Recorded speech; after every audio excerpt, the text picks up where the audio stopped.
Hey everyone, welcome back to Corporate Decoder, the place where we break down the numbers that matter to uncover the real story behind the corporate world.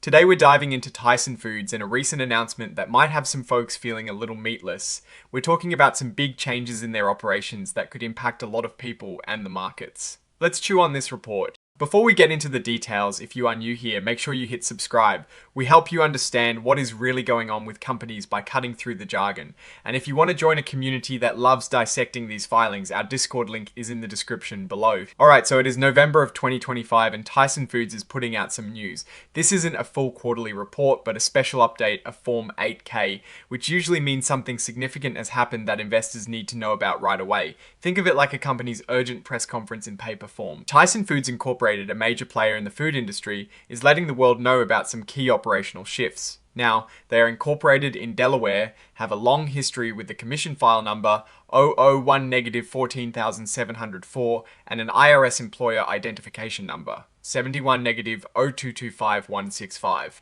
Their main headquarters are at 2200 West on Tyson Parkway, Springdale, Arkansas, 72,762 to 6,999, and you can reach them at 479-294,000. But honestly, the address and phone number aren't the juicy parts of this report. Let's talk about what is traded. Tyson Foods has Class A common stock trading on the New York Stock Exchange under the ticker TSN, with a par value of $0.1 per S-share. Their Class B stock isn't publicly traded, but it can be converted into Class A stock, share for share. This is important because it means they're a publicly traded company with shareholders who care about what is happening. Now, what is getting reported here is primarily related to something called Regulation FD disclosure. This essentially means Tyson is making sure everyone gets the same important information at the same time.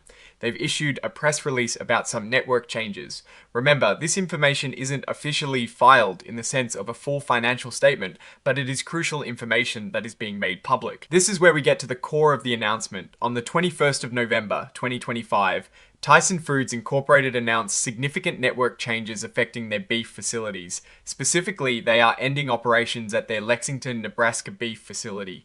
That is a whole plant shutting down. On top of that, they are converting their Amarillo, Texas beef facility to operate on a single full capacity shift.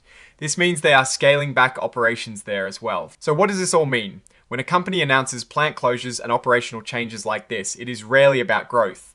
It is usually a response to market conditions, cost pressures, or a strategic pivot. Closing a facility like the one in Lexington means job losses for that community and a permanent halt to production there.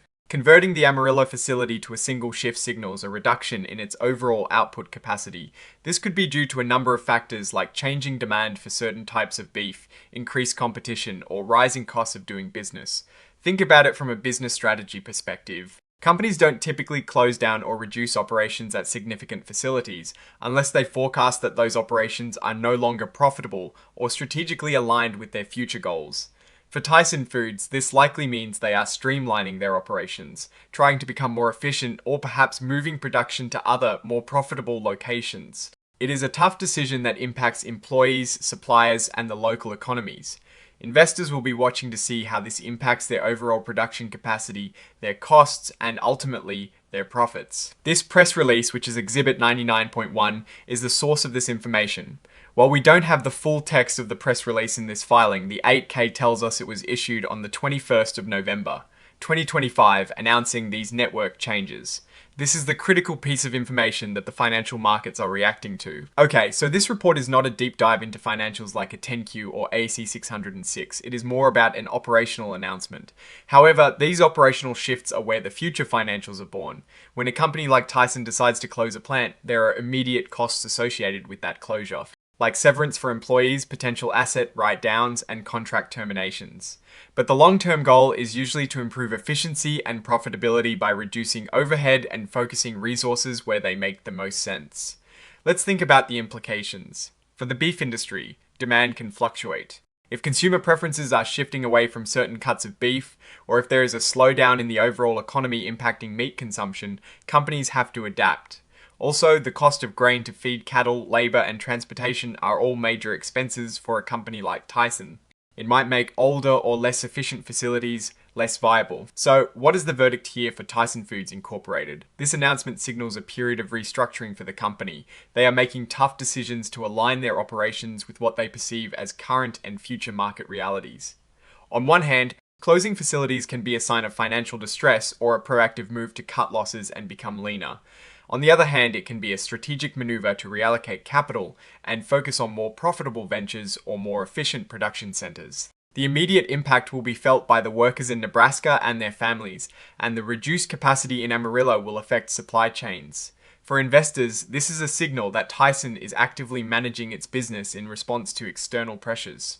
We don't have the specific numbers on the financial impact of these closures in this particular report, but they will undoubtedly show up in future financial statements. We'll be keeping a close eye on their next quarterly earnings report to see how these changes are reflected in their revenue, costs, and profitability. Are these moves a sign of fundamental weakness, or is Tyson Foods simply making the necessary adjustments to stay competitive in a challenging industry?